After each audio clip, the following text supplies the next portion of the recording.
নমস্কার, আশা করি সবাই ভালো আছেন।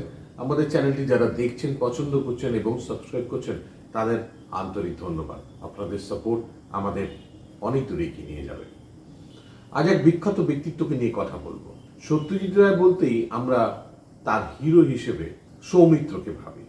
তপন সেনার হয়তো নির্মল কুমার, ঋত্বিক ঘটকের কিন্তু প্রথমেই অনিল চ্যাটার্জি নামটা উপরে আসে। তাহলেও ঋত্বিক ঘটকের সঙ্গে প্রায় ছবিতে অভিনয় করলেও তিনি কিন্তু সত্যজিৎ রায়, মৃণাল সেন, তপন সিনহা সবার সঙ্গে কাজ করেছেন। এমন একজন ব্যক্তিত্ব যাকে মনে রাখার মতো, যার প্রতিটা ডায়লগ ডেলিভারি ছিল এক অন্য মাপের। সবচেয়ে বড় কথা, তিনি একজন ক্যারেক্টার অ্যাক্টর হিসেবে বিভিন্ন চরিত্রে কাজ করেছেন।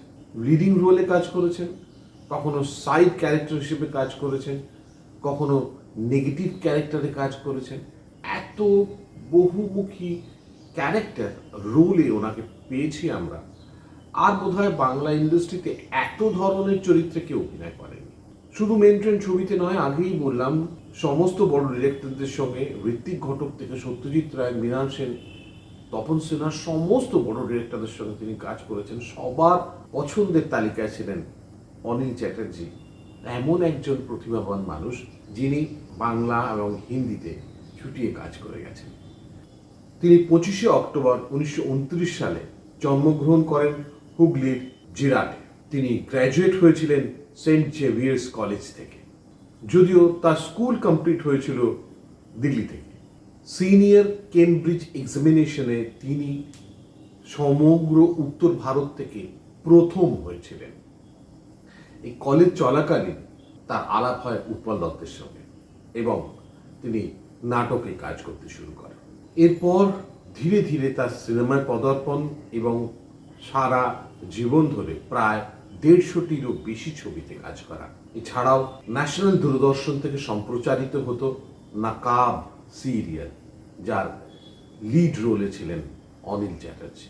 দেশবন্ধু চিত্তরঞ্জনকে নিয়ে যে বায়োপিক তৈরি হয়েছিল, সেখানে লিড রোলে কাজ করেছিলেন অনিল চ্যাটার্জি এবং দেশবন্ধু চিত্তরঞ্জনের স্ত্রী বাসন্তী দেবীর কাছ থেকে কুড়িয়েছিলেন প্রশংসা এবং আশীর্বাদ। এই অনিল চ্যাটার্জি, যাকে আমরা দেখেছি নতুন এবং পুরনোরা একইভাবে কাজে লাগিয়েছেন।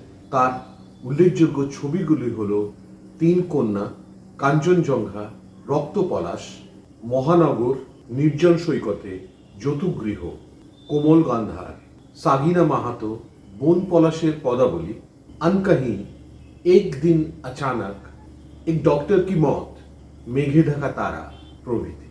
এছাড়াও রাজনীতিতে যথেষ্ট উৎসাহ ছিল। তিনি চৌরঙ্গি থেকে ইন্ডিপেন্ডেন্ট ক্যান্ডিডেট হিসেবে দাঁড়িয়েছিলেন with the support of left front এবং জিতেছিলেন। ওয়েস্ট বেঙ্গল লেজিসলেটিভ অ্যাসেম্বলির মেম্বার হয়েছিলেন, অর্থাৎ এমএলএ হয়েছিলেন চৌরঙ্গি থেকে। তার জীবনে পুরস্কারের সংখ্যা নেহাত কম নয়। 1962 সালে BFJA থেকে অ্যাওয়ার্ড পান ফর বেস্ট সাপোর্টিং রোল অগ্নি সংস্কার। 1965 সালে BFJA থেকে বেস্ট সাপোর্টিং রোল পেয়েছিলেন ফর সন্ধ্যা দ্বীপের শিখা।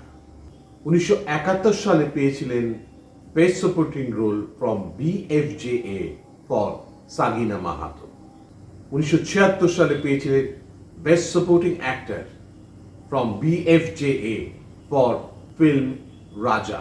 তার মতো অভিনেতা ভারতবর্ষে বাংলা সিনেমায় খুব কম, যারা সারা জীবন বিভিন্ন শেডেড ক্যারেক্টারে কাজ করেছেন, ক্যারেক্টার আর্টিস্ট হিসেবে কাজ করেন, at the same time lead রোলে কাজ করেছেন, অ্যাট দ্য সেম টাইম এত প্রথিতযশা ডিরেক্টরদের সঙ্গে কাজ করেছেন, হিন্দিতে কাজ করেছেন, বাংলাতে কাজ করেছেন।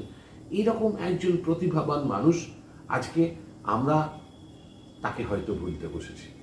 তিনি 50 দশক থেকে 90 দশক পর্যন্ত দাপিয়ে কাজ করেছেন বিভিন্ন চরিত্রে। তিনি 17 মার্চ 1996 সালে 66 বছর বয়সে পরলোক গমন করেন। আমাদের সবার পক্ষ থেকে তাকে আমরা শ্রদ্ধা জানাই। আবার আসবো আগামী পর্বে, কথা হবে নতুন কোনো মানুষ বা কোনো ছবি নিয়ে। ভালো থাকবেন। নমস্কার।